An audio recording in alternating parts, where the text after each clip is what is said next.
北方厨师下扬州探店淮扬菜，2个人4个菜，113走起。Hello， 大家好，我是超子，今天来到了美丽的大扬州，来品尝一下正宗的淮扬菜。我们经过多方打听来到了一家当地人比较认可的馆子。打酱油，我们尝一下味道怎么样。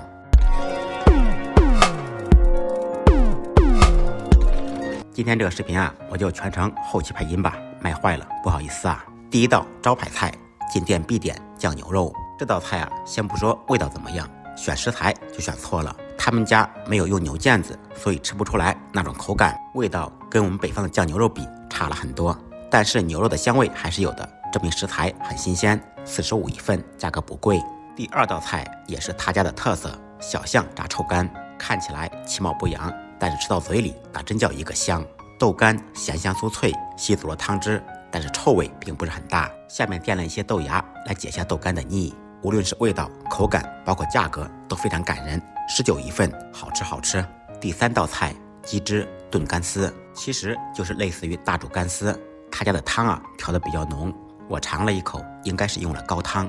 对于一家家常菜馆子来说，这已经很讲究了，而且里面该有的食材都有了。砂锅上菜更加保温，鲜嫩烫，22一份，价格接地气。第四道就是必点的扬州炒饭。